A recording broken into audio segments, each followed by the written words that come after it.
fois, lorsque nous annonçons l'évangile, les gens ne sont pas contents. Parce qu'ils voudront que nous puissions dire que oui, mais tu comprends mon frère, c'est pas grave, que tu crois en Jésus, que tu ne crois pas en Jésus, dès que tu sais que Dieu existe, tu vois, c'est la seule chose qui compte. Non, Jésus a dit, je suis le chemin, la vérité et la vie. Nul ne vient au Père si ce n'est par moi. Il est important pour nous, comme Paul, de nous attacher à la vérité. Il avait une compréhension des fondamentaux de l'Évangile. S'il y a quelque chose qui doit revenir dans l'Église aujourd'hui, c'est cette compréhension des fondamentaux de l'Évangile. Les vérités qui sont indivisibles, inséparables et inéluctables. Vous savez, l'Église primitive avait une hantise de la fausse doctrine.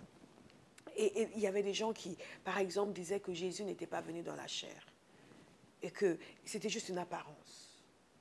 Alors, si Jésus n'était pas venu dans la chair, la croix est annulée.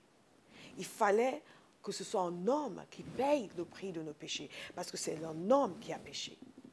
Donc, il fallait absolument que Jésus soit venu dans la chair. D'autres disaient, ah oui, oui, oui, oui, Jésus était bien là dans la chair, mais c'était un homme comme nous. Il n'était pas divin. Là encore, c'est que nous annulons l'évangile. Pourquoi c'est si important?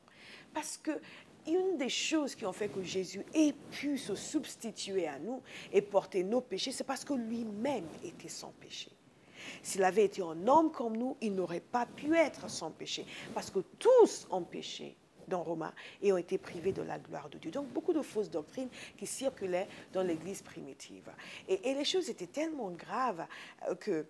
Il y a des anecdotes en tout genre, comme par exemple une histoire qui est racontée par Irénée de Lyon, un des pères de l'Église, au sujet de Polycarpe. Polycarpe était connu comme étant un des disciples de l'apôtre Jean.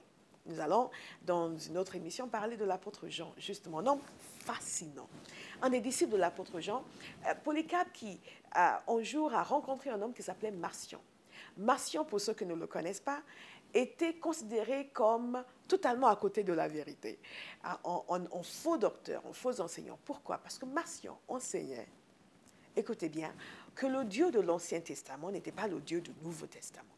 Il avait des idées quelque peu bizarres sur le Dieu de l'Ancien Testament. Il a même écrit un ouvrage, l'antithèse, sur cette distinction entre le Dieu de l'Ancien et le Dieu du Nouveau Testament. Évidemment, cela va totalement à l'encontre de la vérité biblique. Et un jour, Polycarpe, il nous a dit, Irénée nous raconte que Polycarpe, un jour, il a rencontré Marcion dans la rue. Et Marcion, qui le regarde, qui dit, vous me connaissez? Et Polycarpe, il dit, oui, oui, oui, le fils aîné du diable, je vous connais. C'est pour vous dire à quel point ces choses étaient importantes. Maintenant, surtout, n'allez pas prêter un pasteur avec qui vous n'êtes pas d'accord de fils aîné du diable. C'était juste pour que vous compreniez à quel point c'était important pour Paul de dire, je ne vous ai pas enseigné de fausses doctrines, je n'étais pas un faux docteur, j'étais dans la vérité. Et à quel point c'est essentiel pour nous d'être dans la vérité. D'être dans la vérité déjà par rapport à Jésus. Comme j'ai dit précédemment, qui est Jésus? Et pour moi, c'était une question essentielle. Qu'est-ce que la vérité? Je n'avais pas de difficulté particulière. Je ne suis pas venue au Seigneur parce que j'avais besoin de son aide, entre guillemets. Évidemment, j'avais besoin de son aide, mais je n'avais pas l'intelligence de le savoir. Mais simplement, j'avais besoin de connaître la vérité.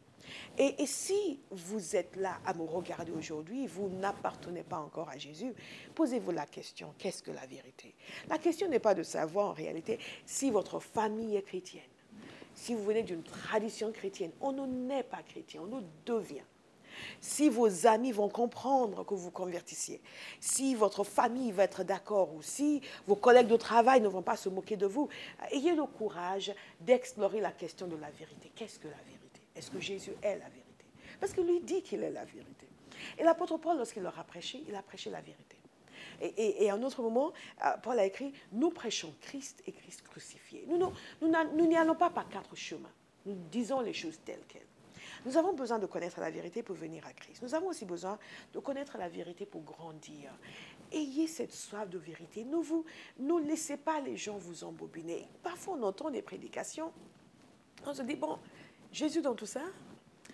Et souvent, les chrétiens s'ennuient, comme je dis souvent. On s'ennuie de Dieu. On s'ennuie de l'Évangile.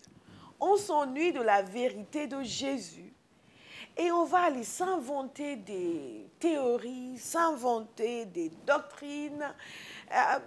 Vous savez, quand vous êtes pasteur, vous voyez de tout. Parfois, les gens qui arrivent dans mon église, surtout au début, parce que maintenant, j'ai une certaine réputation pour la franchise, donc les gens savent que je vais leur dire les choses telles quelles. Et les gens arrivent et ils sont là, oui, pasteur, donc, mais quelle est votre doctrine sur la fin du temps?